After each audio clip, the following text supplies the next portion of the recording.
G'day, I'm Trent Maxwell. And I'm Leigh Mason. And we want to welcome you to our Live, Learn, Survive podcast. Since 2018, Leigh and I travelled the globe and met face-to-face with over 30,000 children in 6 countries across 3 continents. We created a series of award-winning children's books, a global online education program, and are founders of the Live, Learn, Survive charity, all focused on teaching children and young adults life skills that not only help themselves but help others too. We're on a mission to spread awareness about fire, water safety and first aid education to inspire the next generation of first responders. So join us for the next half an hour with some fun, inspiration and kindness, and we'll try and learn something too. How are you this week, Leigh? Welcome aboard.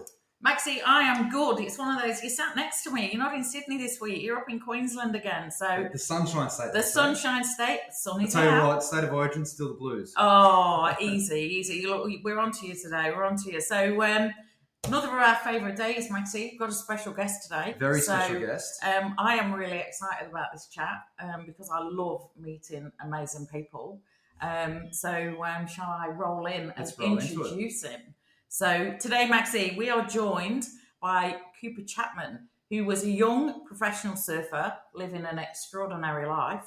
Sounds it, hey. Yet in 2018, his youngest sister found herself struggling with loss of 2 of her closest friends during her final year at the school. And Cooper struggled too. How could kids in the very same town be so unhappy that they'd think about taking their own life? A year later, Cooper began to build the concept for the Good Human Factory.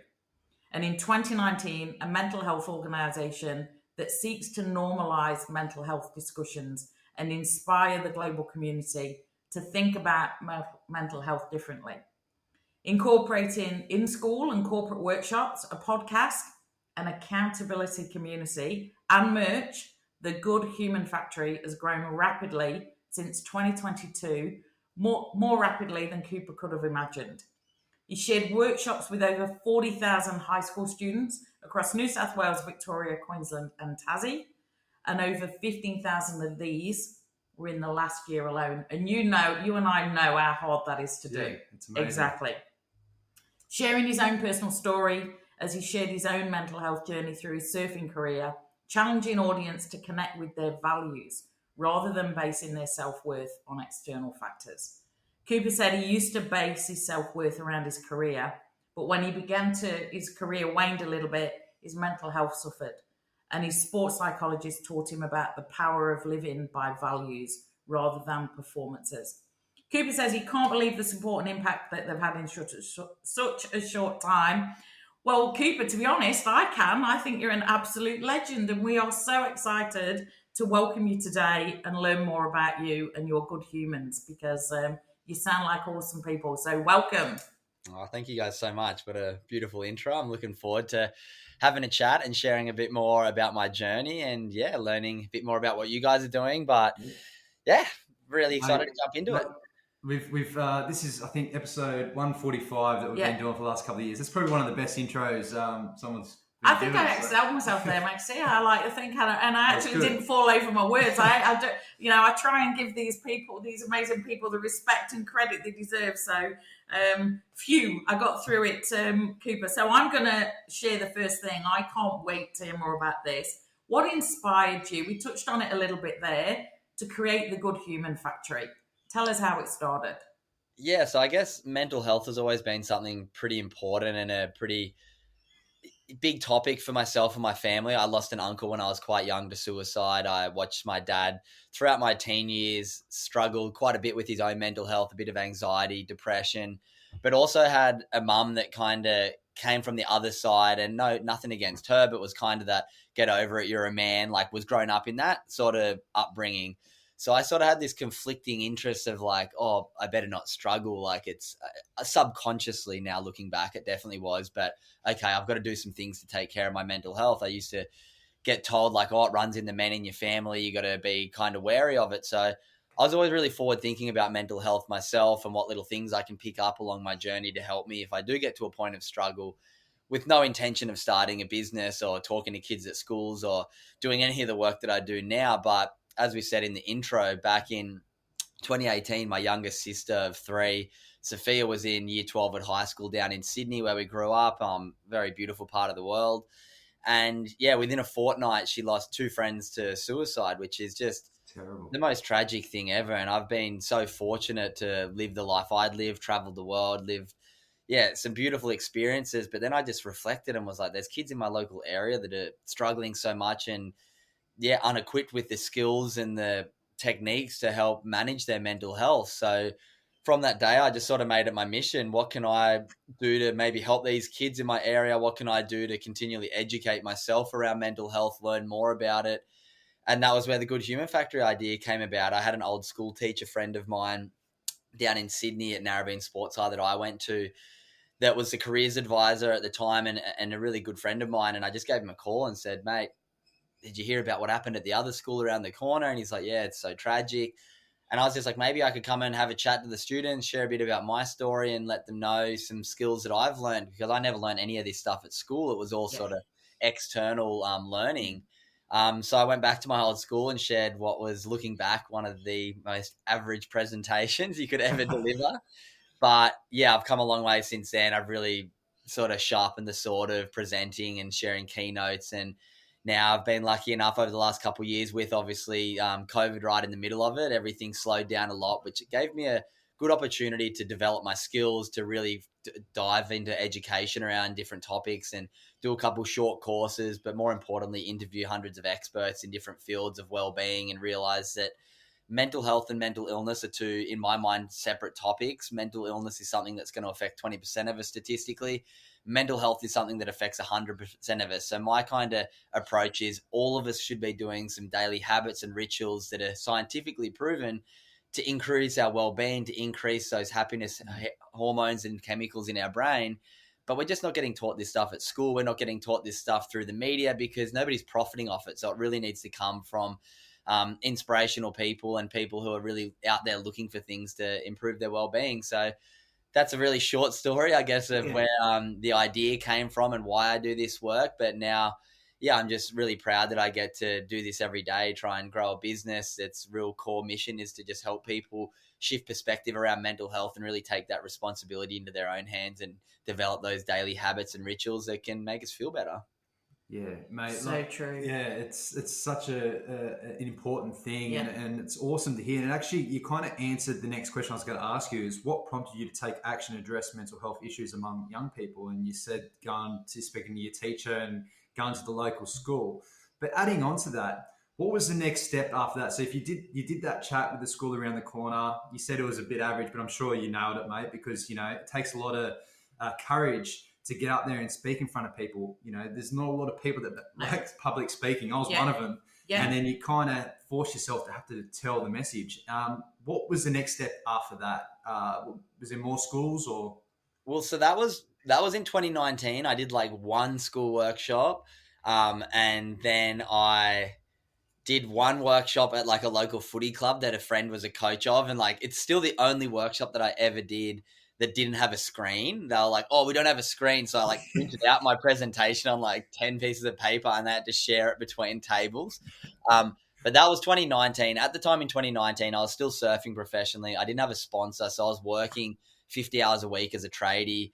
And then the Good Human Factory was just kind of like a little back end idea. But I think the confidence came from the fact that like, it was me sharing my story and really just trying to help people. I was like, if people laugh me off the stage, so be it. I'm just trying really hard to maybe help one or two of the kids. That's always my goal. When I walk into a room and there's 500 students sitting there, like if one student leaves thinking a bit more positively for an extra day of their life, like then I've done my job. So when you set the bar really low, the expectation of doing well, I guess, in public speaking, I think diminishes quite a bit. So I know now from the data that I gather that things are, getting through a lot more than those one or two students.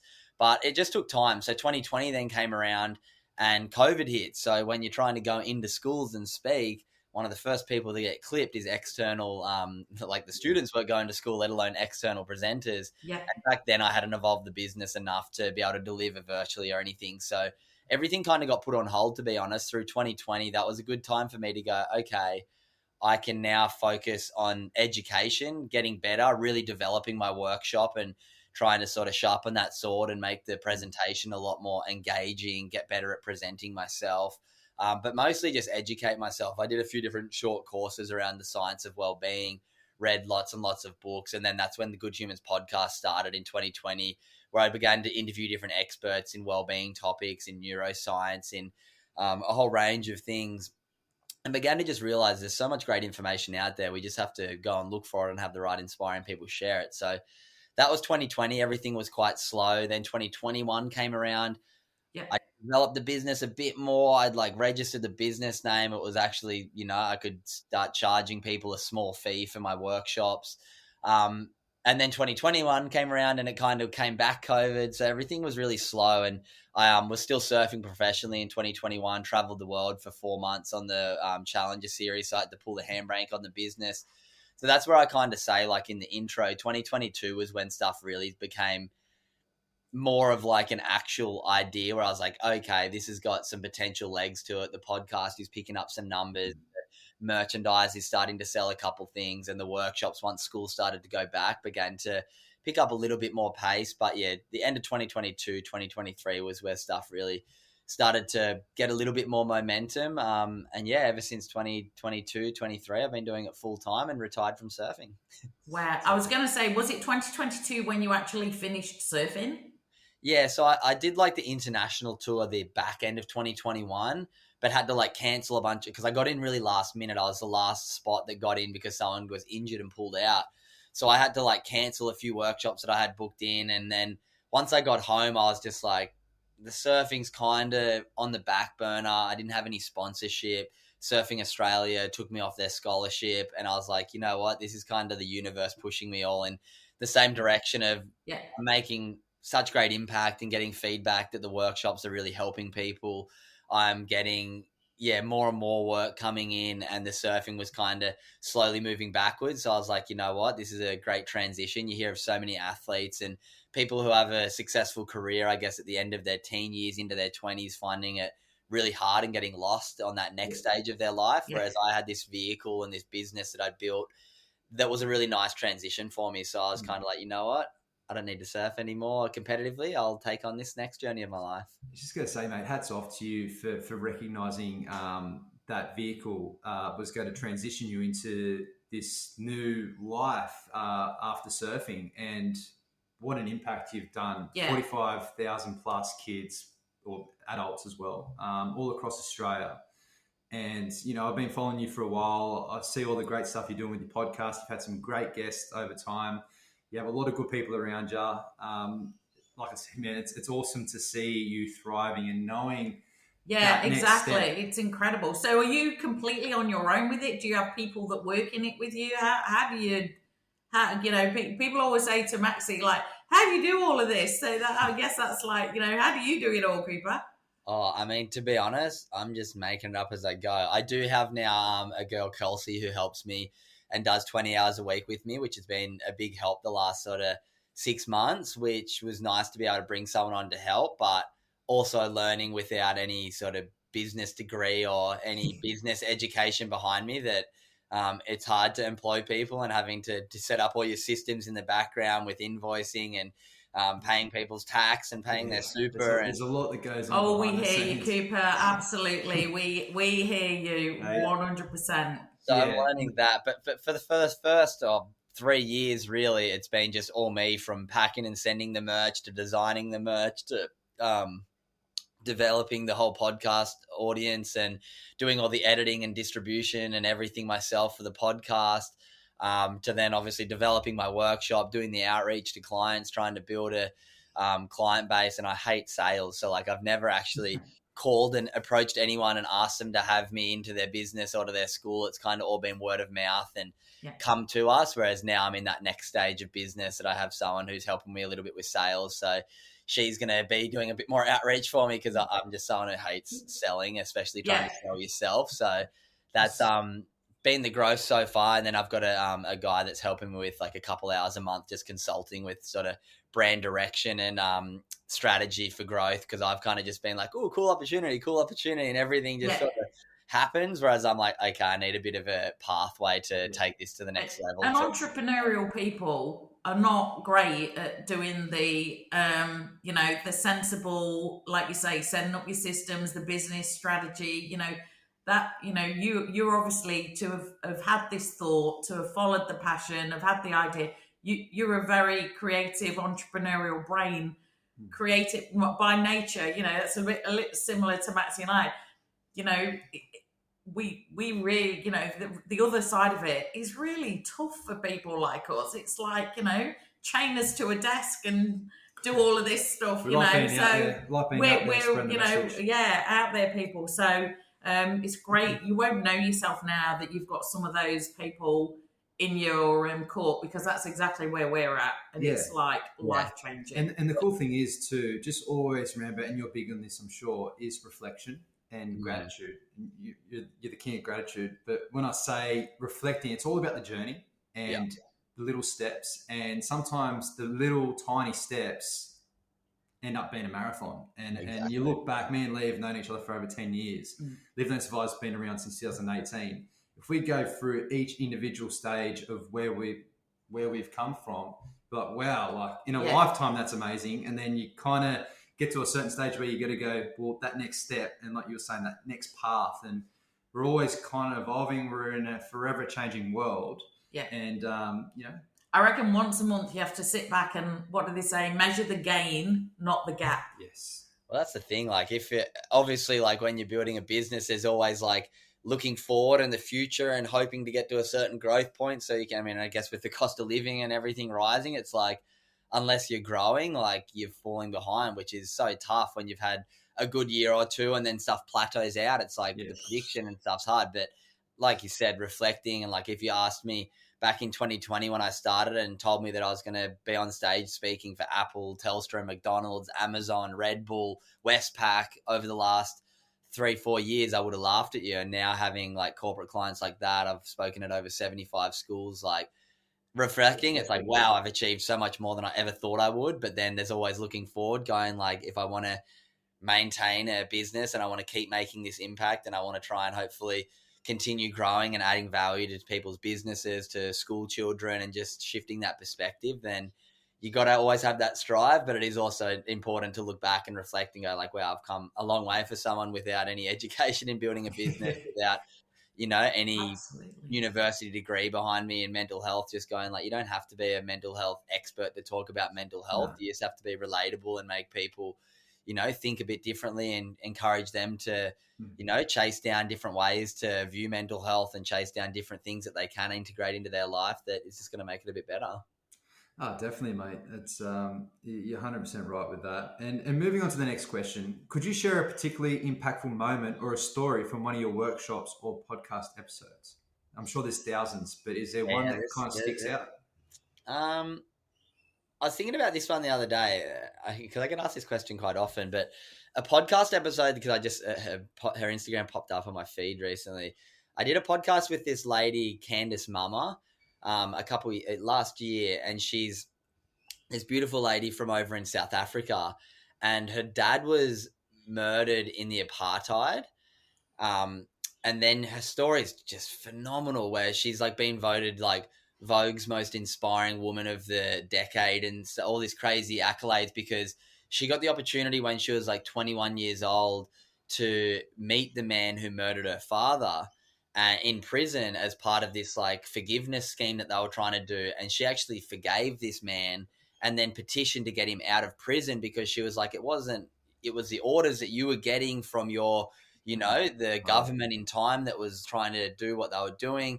So she like forgave this guy and then petitioned for him to be released from prison. And just like her story is just so inspiring. And I spoke at an event with her back last year called Humankind in Sydney at Luna Park.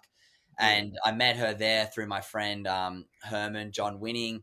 And just got to know her. And she's just the most lovely, beautiful human. And her like whole talk and keynote is around kindness and forgiveness and the impact that can have. So that one just popped to the top of my head because I saw her pop up on my Instagram. And she was an incredible person to speak to.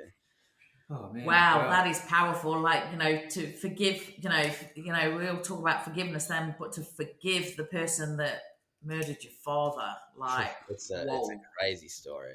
that's like what a incredible lady.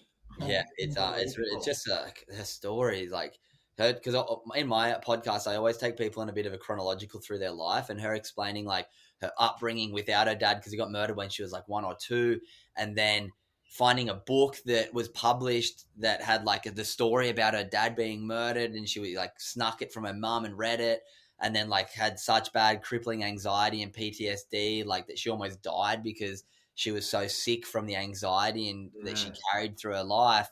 And then, she got that opportunity to meet him.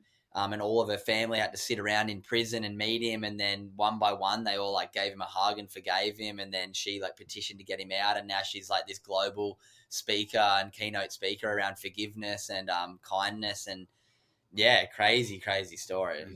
Wow. I'll have to go and look that one up. Incredible. Her name's Candace Mama. Candice Mama. So you just started mentioning, tell us about your podcast. You just, said the type of guests that you have on. So tell us a little bit more, like, how did your podcast, you say you started it around 2021? I started in 2020, actually. So the original idea was, okay, I'll speak to like professional athletes. I'll speak to surfers. That's obviously my network.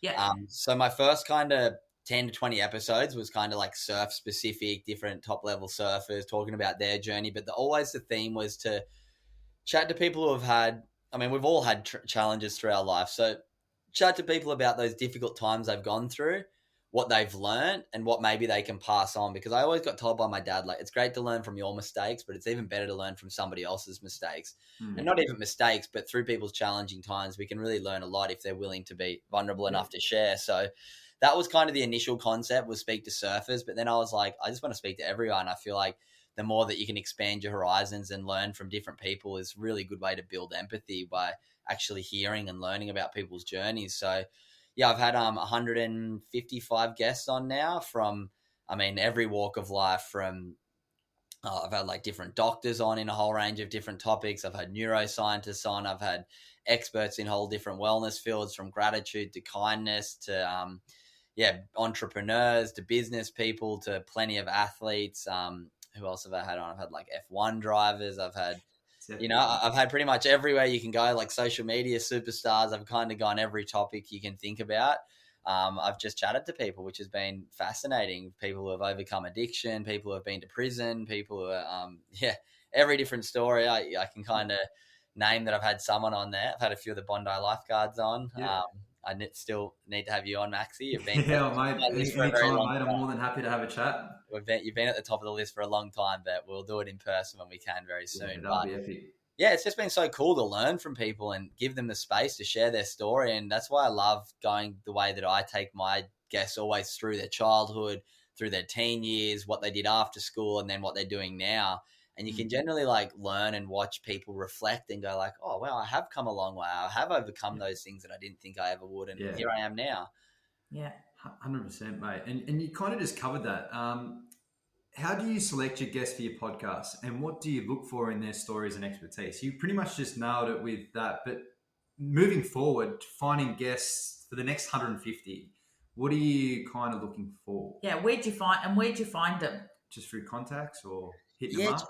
I'm very lucky that I've got such a wide network through my sporting career. Then to obviously my sister's married to Fish, the DJ, so they have such a wide range of people in their network, from athletes to musicians to just kind of the who's who of everyone in the world. So through that, and then just through my own network, it just seems to get wider and wider. And I've got the luxury now that I get people pitched to come on the podcast multiple times a week. I get so many PR agencies sending me different guests with really cool stories to share. So that's where a small amount of my guests come through PR people sending me guests. But just for me, sometimes I put out on social media like an Instagram question box, like who would you want me to get on, and people will recommend people. So I do a bit of research there.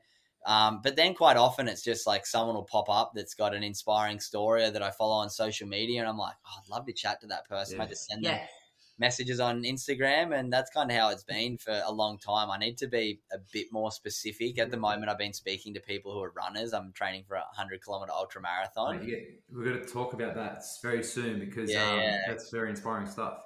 Yeah. So it's kind of just been a mix of everything. I am about to, after this run, try and really maybe redefine and reshape what Good Humans podcast is. That way I can really tune into what the listeners want to get, so we can sort of build the audience up again and get out some content and get out some episodes that's really bringing value to the audience. But I've kind of just gone everywhere for a while, and I'm going to try and hone it back in a little bit pretty soon. But it's so you can stay on your messaging for your brand of what the Good Human podcast is, or what the whole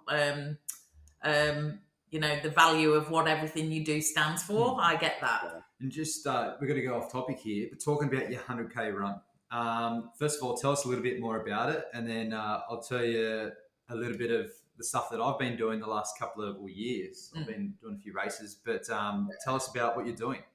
Yes, I'm doing the UTA Ultra Trail Australia 100-kilometer ultra marathon in the Blue Mountains on May 18th. So while we're recording this, I'm 11 days away. So it's getting very, very, very real at the moment. But I had a guest on my podcast back at the end of last year. It was actually the first guest that came out this year. His name's Rory Warnock. He actually lives down in Bondi. He's a breathwork coach, legend, and he does some ultra marathons. And every year I like to give myself a bit of a challenge to work towards. It's a bit more than just my work. So I did in 2023 in 2022 till 2023, all of while I was 28 years old, I went sober as just a bit of a challenge. I'd sort of, drunk from 18 to 28. So then I was like, I'll do a year of not drinking.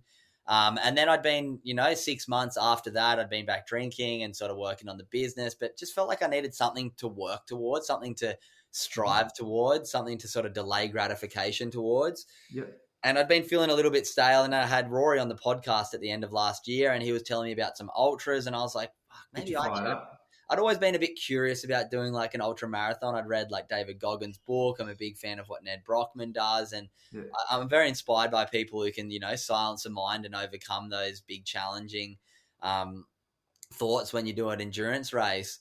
So live on the podcast with Rory at the end of last year, I was like, maybe I'll do one. When's a good one? In like 6 months' time so I can train. He's like, there's one on the 10th of May. And I was like, oh, that's my 30th birthday. Maybe I'll do a 100-kilometer race for my 30th.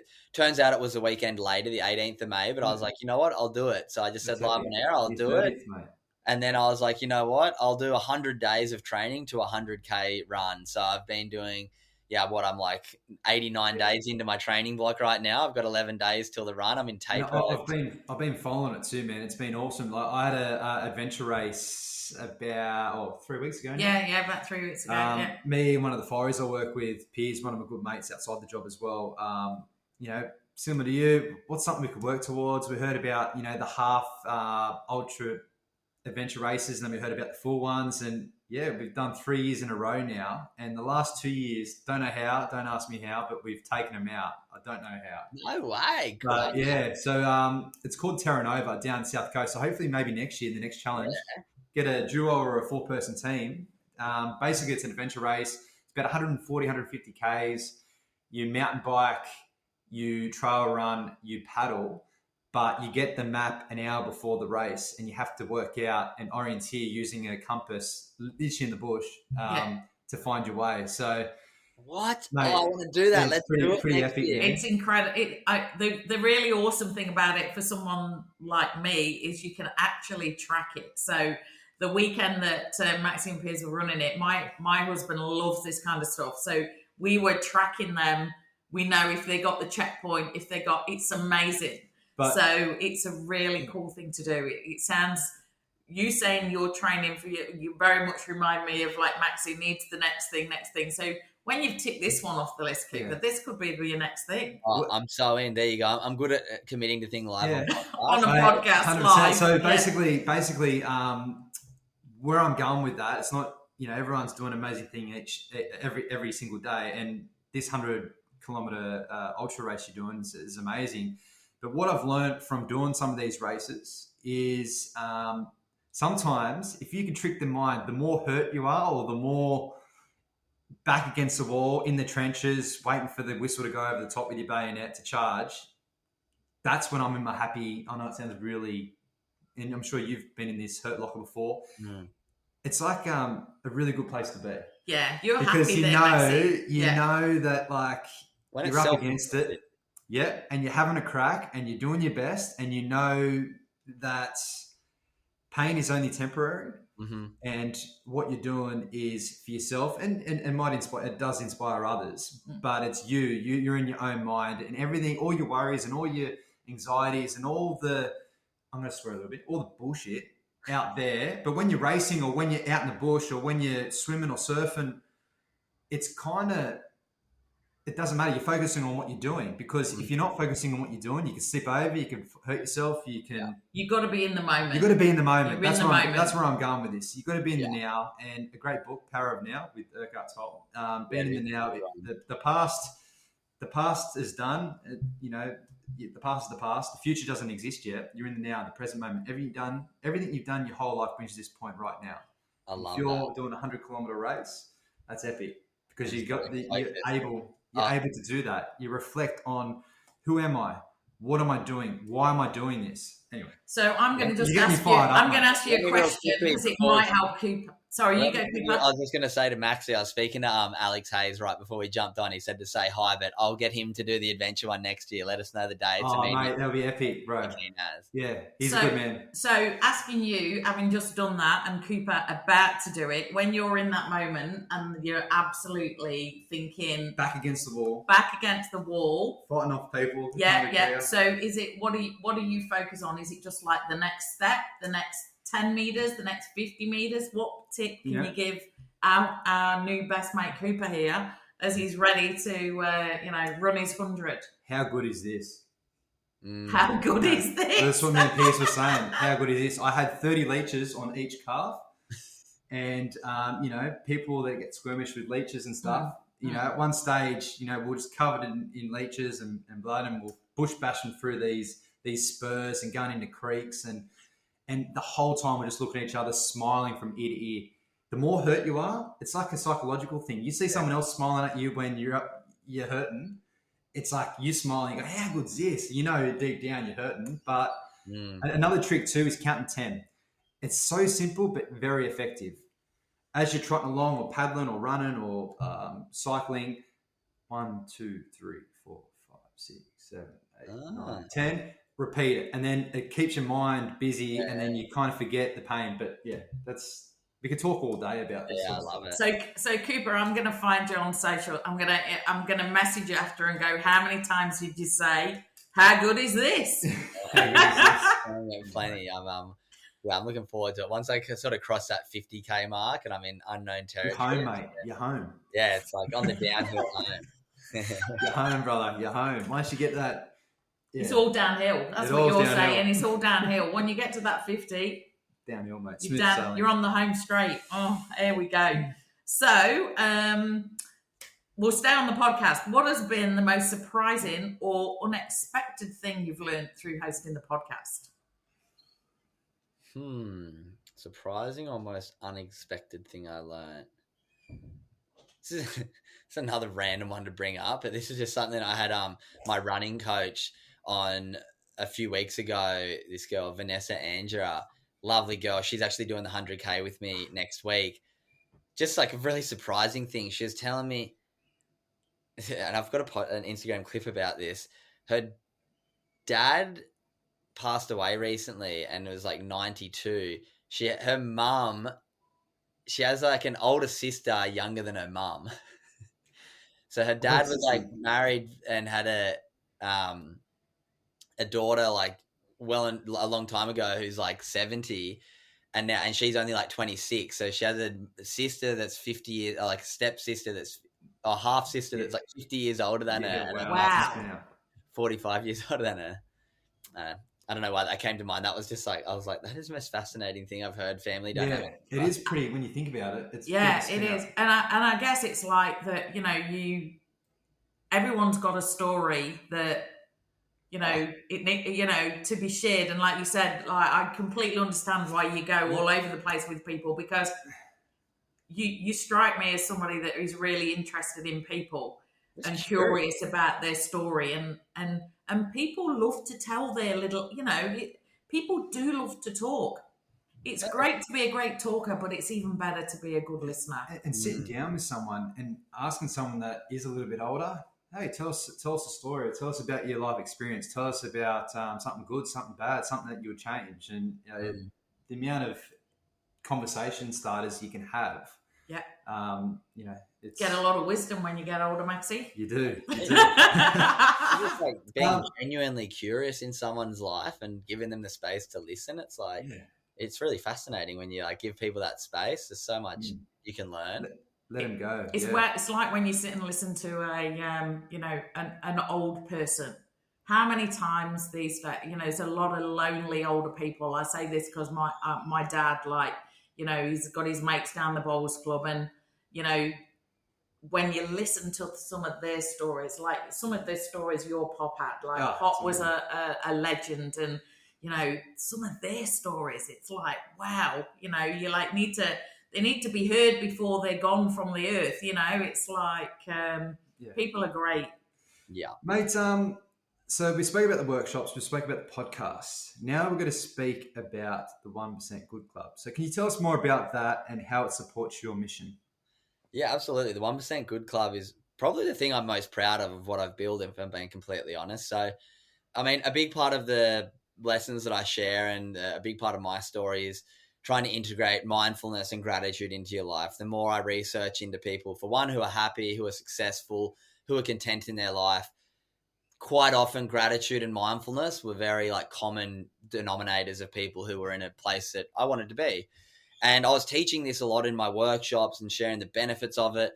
But then I was like, you know what? I'm actually not really doing gratitude and mindfulness every single day. And I was lying there one day, it was like 1,030 days ago now, about 3 years ago almost.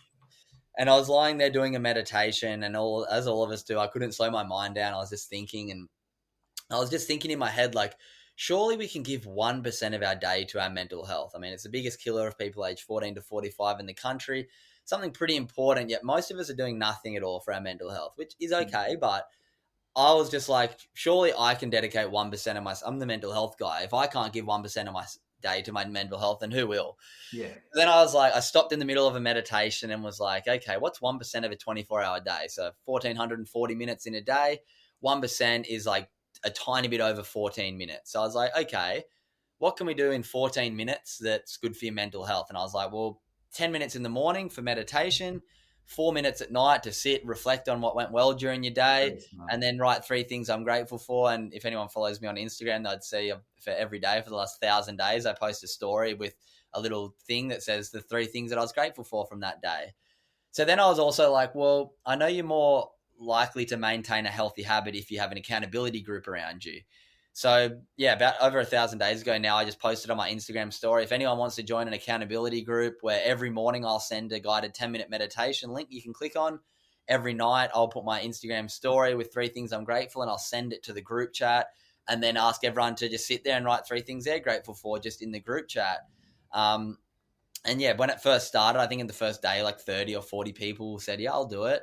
Now there's 1,500 people in 9 group chats on Instagram. Wow. And yeah, every day for 1,000 days, I've sent in the meditation for people to click the link. Every night they write their gratitudes. I think there's been close to 500,000 gratitudes sent in over the past 1,000 days now, because 1,500 people. There's probably about 300 or 400 who do it every day. So there's about 1,000 gratitudes get sent in a day. Over 1,000 days, that's 1 million. But because it's been growing, it's probably about 500,000 now. And it's free. Anyone who wants to join, it doesn't cost anything. All you have to do is send @TheGoodHumanFactory on Instagram a DM saying, I want to join the club. You'll get added in. If you don't like it, if you want to leave, you can leave at any time. There's no hard feelings. People leave every day. But it's just a place for people to... The thing that I've noticed that's the best is people read other people's gratitudes and then start becoming a community and seeing that same person day in, day out go through their struggles. Oh, today was a hard day. My daughter was sick, but I'm grateful that my husband helped me out. Then the next day is like, oh, it's my birthday. And then you've got hundreds of strangers around the world commenting and building community with each other and doing it around a positive thing around what they're grateful for the day. So yeah, that's the thing I'm probably most proud of. Absolutely. Mate, Free resource. It's a daily touch point. And yeah, there's over 1,000 people now that are getting that meditation to try every day, that accountability, and then that gratitude every night. It's pretty special. And you know what? That takes absolute commitment and then the discipline to do it. So congratulations to you for that, because to be over 1,000 and whatever in, people go 6 weeks, well, that next, congratulations, because that's discipline, and it's that discipline that means everything you do will be successful. And you're creating good habits too, mate. Yeah. And that's because I knew about the 1% Club, but finding out more detail, that's I'll have to add you into one. Amazing. I'll add you both into one, and you'll see. You can leave anytime. Yeah, absolutely. More than happy to, absolutely, bro. for sure. It's so cool, just every day seeing the messages coming in. I'll show you on the screen right now. So this is one chat. It's great. That's just from last night in one of the chats, and then there's 7 group chats, and every day they all just write their 3 things they're grateful for. That's epic, mate. Wow, that's awesome. What a community you're building. You should be very proud of yourself, man. It's awesome. I'm actually so in awe of what you've achieved in the last 4 or 5 years. Yeah, absolutely. That's amazing, mate. Moving on to a little bit more of the challenge question. What challenges have you faced in growing and managing the Good Human Factory, and how have you overcome them? A massive one for me has been imposter syndrome. I think it's a pretty common one for anyone building any business. Anytime it's your first time doing something, you're going to have imposter syndrome because it's the first time you're doing it. And especially me doing mental health and trying to do it a bit differently, because obviously you started a few challenges have been you tell someone you work in mental health, automatically they think you're a charity. I got kind of recommended from Hugh Van Cuylenberg, actually, who has the Resilience Project, to go the business rather than the charity route, just because there's some there's a lot of red tape with charity. There's a lot of reporting. And when I was doing everything by myself, I just didn't have the bandwidth to build a board of directors and build a whole charity. So that was a big challenge for me to have to not tell people, but, deal with that challenge that people think you're a charity, but you're not. Yeah. But then also just the imposter syndrome of who am I to get up here and speak to these people about mental health? I'm not a psychologist. I'm not, a mental health expert, but I've chatted to hundreds of experts. I've learned so many different valuable stories. And then I've just condensed my thousands of hours of research into the best, most digestible hour for my workshop. And one of the biggest ways that I've overcome the imposter syndrome is taking feedback. It's something that I didn't do for a little bit at the start, or I did a tiny bit every now and then. Whereas now with every workshop that I deliver, I always ask my participants to fill in a 1-minute survey. And now the data just kind of helps me a lot with my imposter syndrome. 98% of participants say they changed their perspective of mental health from my workshop. 96% said they'll use the skills they learn moving forward. And then I've got thousands of testimonials now from people saying, oh, that was so different to what I'd normally seen in mental health. I actually got something out of that I can use. It didn't leave me in fear. So that's been a really big help for me, gathering feedback when it comes to, I think it's making it relatable, because, you're young, you're cool, you're to younger people, that's relatable. To imagine mental health being delivered, death by PowerPoint in a, guy in a suit, and it's everyone putting a different spin on it is what makes it relatable, because everybody different sees something in someone else's story. So exactly. And imposter syndrome, I heard a thing. I'm trying to think where I've heard it. It might have been, bizarrely, Diary of a CEO. I'm a bit obsessed with Diary of a CEO podcast at the minute.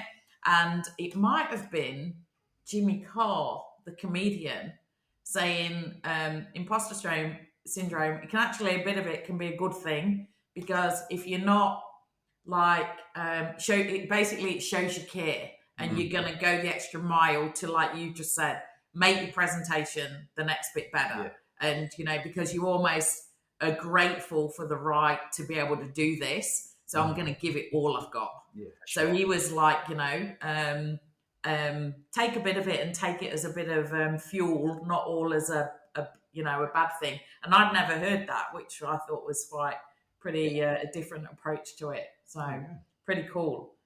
Definitely. So going back to when you were at school, would you say, Cooper, you got good advice at school? Where were you at when you were leaving school, and how did you go?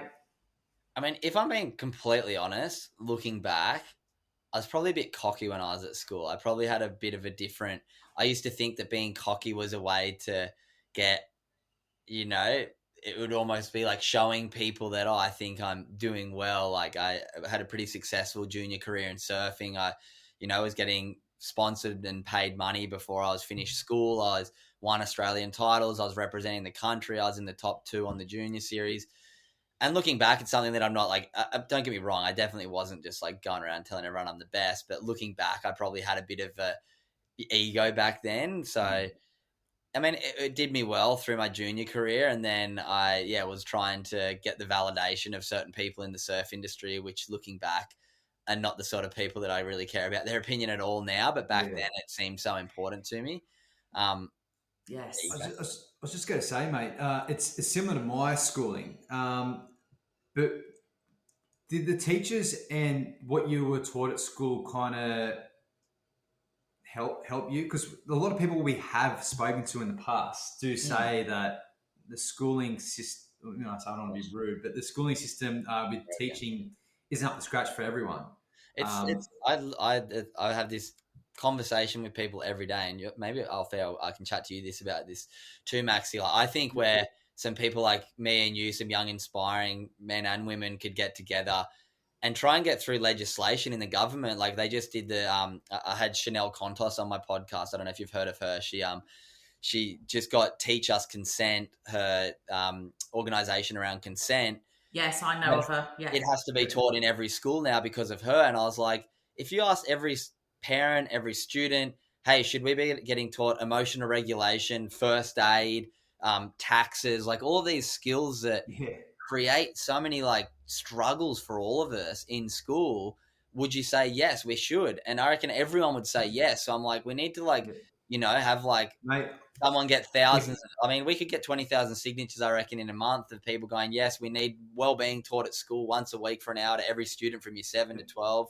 And like first aid, it saves so many 100%. lives. So what we do in schools, mate, is we teach fire, water safety, first aid, and a little bit of resilience. More the resilience is like if you do see something tragic or you're a part of something tragic, how to reset the clock and be ready for the next day. Being a firefighter, I see tragedies happen all the time. Obviously, lifeguarding, see drownings and all sorts of crazy stuff happen. When I go into schools, similar to you, I just tell a bit of the story, but a lot of it's common sense. A lot of it is stuff that people think they know, but don't know. Classic example is, I walk into a school. Where do you have a smoke alarm? Half the kids put their hand up and say it's in a kitchen, right? I go, do you think being in the kitchen's the right place? And a lot of people think, yeah, because, cooking and stuff like that. It's not the case. They're designed to alert you when you're sound asleep. 2 o'clock in the morning when a fire breaks out, it alerts you when you're sound asleep. 9 times out of 10, people don't realize when people pass away in house fires, it's the smoke that actually puts you more to sleep. So you're not going to wake up. If you don't have a working smoke alarm outside your bedroom or your living areas, you will not wake up at 2, 3 o'clock in the morning. I'll tell you why I know this, because I've been involved with a number of fatal house fires. And you can see the teachers scratching their heads and you see the kids going, wow, it's the smoke, the toxic smoke that kills you in fires, not so much the radiant heat and the flames. That's just one example. I'll give you another. Sorry, I'm like you. I'll give you another example of that for me.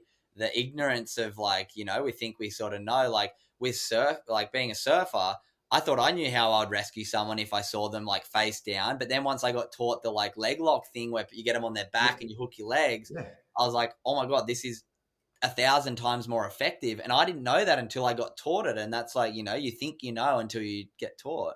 I'm just going to say a real spooky thing. So 2 things we've mentioned in this podcast. Yeah. So this weekend, even though this is going out, you're going to be chatting with someone about the Resilience Project. Yes. And we are interviewing Surfer 24/7 on Thursday to talk about how surf and how they do their thing. So it's funny how we're all kind of within 6 degrees of separation. We're all kind of trying to achieve the same goal. But like we said before, getting into the signatures and getting into government and doing these things to go, this is stuff that people need to learn. Yeah. People need to understand this. It's common sense. People are dying every day from not understanding and having situational awareness. So our whole thing is teaching kids skills to survive their worst day, not knowing, like, you know, here we sit, not a few weeks on from what happened at Bondi Junction. You know, we sit in a school and Maxie will say, where's the defibrillator? You want to see the teachers look at each other. Yeah, they're looking at each other going, where? And then, but it's funny because... But before we leave, everyone that's in that school hall knows where the defib is in school. But the stuff that I teach kids is to understand resuscitation, DRS, ABCD, danger, response, send for help. If you're a kid and you don't understand airway breathing, compressions, defibrillation, that's fine. But if you know the first three things, danger, check for danger to yourself, the others, the unfortunate. Response, check response if the person's unconscious and what's going on there. Send for help. If you do those first three things, you're potentially saving that person's life. Yeah. And controlling bleeding. I've been teaching kids how to control bleeding. And unfortunately, what happened up in Bondi Junction is terrible, terrible situation and stuff. But kids understanding how to stop bleeding and how to resuscitate someone is vital. There's a story, I've just read it in the paper this morning. One of the survivors from Bondi Junction survived purely because somebody put pressure on and controlled breathing. Controlled bleeding.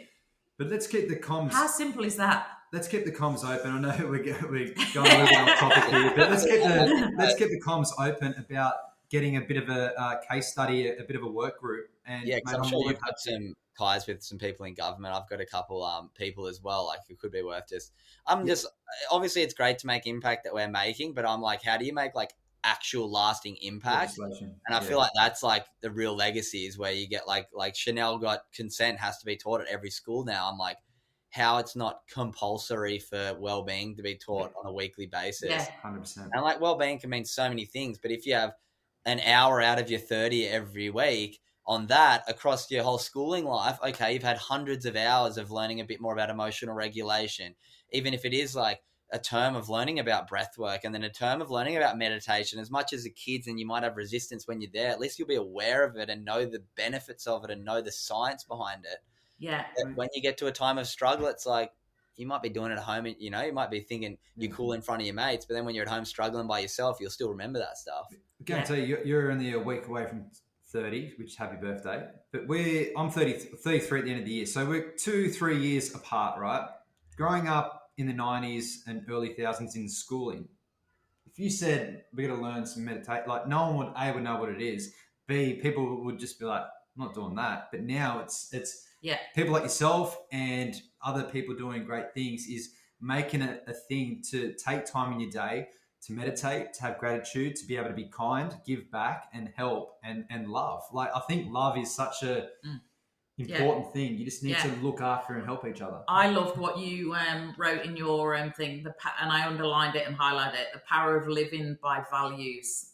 And I think so many younger people, your own values, not trying to live your life through the eyes of like what you think you should be to you know, get other people to like you. That is not the younger that you can learn that, like living by your own values, that I think helps so much with the gratitude, the mindfulness, because you're just staying true to who you are. And the peer pressure on younger people now, my God, it was bad in my day and we didn't have social media. Like, seriously, I could not imagine what it's like for you know, an 11 and a 12-year-old, you know, like now, because even though they shouldn't be on social media, they are. And you can't escape it. You used to, like, you know, you'd have an argument with a friend or something would happen at school and you'd go home and escape it for a little bit. And that, like, me and you, Maxie, were, you know, it's just mobile phones in high school. I remember, like, Bluetoothing, like, ringtones was like thing back then, let alone 100%. Yeah, the way that the technology's changed, and now you look at AI and how things are going, and it's just wild. But and we could talk again. We could talk absolutely. Schools are getting people like us in, but I think it's time which is going to take time because, I mean, if it comes to that point of legislation, it means they're going to have to put it through the university system for teachers, which it should be. It's like there's so many things that in all industries that are backwards, like the fact that like doctors don't get taught much about nutrition and all this stuff. You're like, there's so many systems that are really skewed in a weird way that somewhat quite often things get taught the way they've taught and they've always been taught, but we're living in different times with kids dealing with very different things, and it's like, you know, things have to be evolved, and quite often things like, you know, government systems are the slowest to adjust and evolve and change because they're like big ships to turn. And the pace of change is, they reckon that something like you'll get something like now, and don't quote me on this because I could be wrong, but it's say, you know, 10 years worth of change 30 years ago will now happen in like 11 days because of the pace of AI, technology, whatever, trying to keep up with all of that. A lot of distractions as well. And, you know, it's just, everything's crazy. Just fast paced. But before we finish up, mate, we've got a couple more questions here. How do you deal with stress? Oh, poorly sometimes. But I mean, I just try and take life as it comes. There's going to be tough days and there's going to be days that are pretty good. But for me, it's just coming back to those daily habits. I've got like a full potential list that I have at my house that me and my partner try and tick off 14 different habits every single day that we know are good for us. So I think on the habit list, we've got breathwork, meditation, taking our supplements, exercise, getting in nature, communicating as a couple, like actually having a proper talk, not just surface level stuff, cooking at home, stretching. What else do I have on there? Drinking enough water, off our phone after 7 p.m. at night and before 6 a.m. Doing gratitude. There's like 14 different things that we know, like if we're doing these, we're at our best. And we always miss like 4 or 5 of them each day, but we just try and be like, okay, these are our baseline things. We know when we stop doing all these, we start feeling a bit, you know, out of balance and stress levels rise. So it's just about using that knowledge that we all have and actually putting it into place. And I love the quote, knowledge is knowing, wisdom is doing. So just trying to be actually applied. We saw that quote. It's a great quote you have in front for the kids in the workshops. Because that's the other thing, when you're giving so much to other people and it's stuff that takes energy and mental energy, it's like, who looks after you, you know, and it's having those things, I suppose. Leading by example too.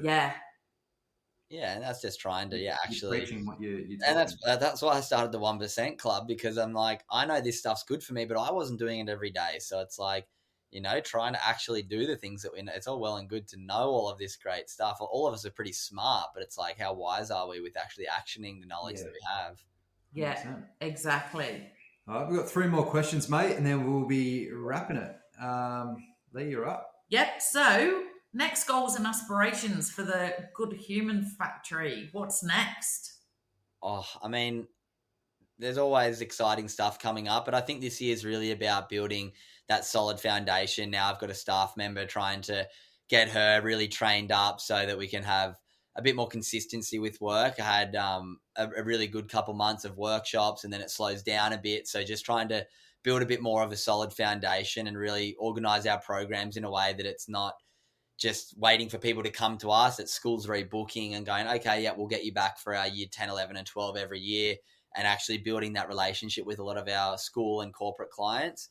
But that's something that I'm definitely going to be working on. Same thing with the podcast. As I said a little bit earlier before, once I finish this run in a couple of weeks, I'm going to have a good sit down and really not change the direction, but try and get really clear on what the podcast is going to be for the next little phase. It's been around for 4 years now, so ready for a bit of a freshen up and to really bring the audience on a journey and make sure they're getting what they're hoping for with the podcast. Merch, trying things a little bit different. I just did like a pre-sale for the first time instead of a normal sale, so I don't get stuck with a bunch of dead stock. I'm getting plenty of emails from people asking where their merch is that didn't read that it was pre-sale. So learning how to deal with that, but that's a bit of fun. But just trying to continue things growing. The main thing, like I said, though, is just to build that foundation a bit better now, having people helping me with it rather than it just being all myself. Just trying to get systems in place now to be able to maintain at least same level, but then continue our growth as we move forward. Mate, that's amazing.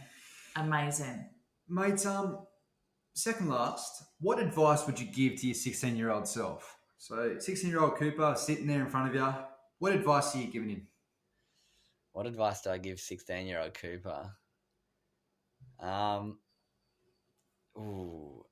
So think right now you're sitting there, just there's so many different angles I want to take this. One, just going off what I said before, like would be like, don't be cocky. It's like all good. These people who you think really matter won't matter to you one day in your life. So don't take their word as gospel and be too upset if things, that they're not, don't work out. But I think probably because I didn't really get this message till I was like 22, 23, just understand what your values are and let them guide your decisions rather than other people's validation. That's epic, mate. That's really good advice, and I'm sure 16-year-old self will be proud of the person that you've become and you continue to be, and you should be head held high and keep doing what you're doing because, mate, you're inspiring me. I'm sure you're inspiring Leigh. Yeah, absolutely. When I say I've been around for a little bit, I have been around for a little while, and it's great to see people like yourself doing some great stuff around the world and around Australia. You should be very proud. Yeah, absolutely, and such an inspiration to like sort of younger people. You've got to. You're talking about things that you're doing at 30, Cooper, and people don't get that till their 40s or even later, or there's a lot of people that never get it. So the fact that you're sharing this amongst your peers and younger people, hats off to you. It's absolutely inspirational. I just want to say one more thing. At the start of this podcast, you said, in a room full of 500 people, if you only want to talk to or speak to one person walks away from knowing something good. I guarantee 500 of those people in that room will be walking away with the mindset and the positivity and the good stuff you're doing. Everyone that you speak to across corporates, school kids, and people around your inner circle, you're inspiring them, mate. So keep it up. Yeah, definitely. Thank you, guys. I appreciate it. Needed that. And just before we finish, mate, can you give us your number one positive, happy, pump-up song for the Spotify playlist? I know Fisher did an amazing job on the weekend up on the Goldie. But you don't have to say Fisher, but do you have a song that you really love that fires you up and puts a smile on your face and gets you ready for a good day? I guess I'll throw a new one out. I did go to Fisher's concert on the weekend, and he just released a song, "Waiting for Tonight" with J-Lo. It's been stuck in my head ever since that night. So that's like "Waiting for Tonight." I saw that. Yes. I don't know. I've got it here. For the morning pump up, but yeah, that's been stuck in my head ever since. But yeah, thank you guys. Amazing. Yeah. Well, mate, how good's J-Lo and Fisher? I know. We have a playlist on Spotify, Live Learn Survive playlist, and all our guests and people are part of our online learning. Add a happy, positive, go-lucky song. We do have people all over the world. So, you've got someone in the Netherlands that has a singer that we've never heard of that they have, and so on. So that song has been added. So thank you for that, mate. We hear of some singers and bands that we would never probably even hear of, and they don't think, wow, this is a goodie, So it's amazing. So it's in the playlist. Thank you, Cooper. I have I knew this was going to be a great chat as soon as I read about you, and I look forward to cheering you on and following you on. So thank you so much for your time. Nah, thank you guys, and thank you for the work you do too. I've been so stoked watching your journey, Maxie, and listen to a bunch of your episodes with other people. And like I said, we'll get a chat in for Good Humans very shortly. But thanks for having me on your guys' pod. Whenever it comes around, I'll be keen as mustard. So again, thank you for coming on with us, mate. We hope you have a really good rest of your week, and we'll chat soon. Just before we go, give a shout out to where people can find you. Yes, your Insta and your website. Yeah, so the best place to just find me is Instagram, just at Cooper Chapman. Same on TikTok at Cooper Chapman _. And for the Good Human Factory, you can just go on Instagram as well, just the Good Human Factory, and same with the website, the Good Human Factory, and you can learn about the workshops, the podcast, the merch, everything else. And if you want to find my podcast, it's just Good Humans with Cooper Chapman on all podcast platforms. So thanks for everyone tuning in. Mate. I'm sure you're going to have you want to learn anything about me, just send me a DM. I'm always open to having a chat with people. Yeah, absolutely. And one of Max's trips up, we'll all catch up. We'll catch up for sure, mate. Share good ideas for helping more kids and younger people. I love it. For sure. Thanks, mate. Take care. Cheers, legends. Bye, everyone.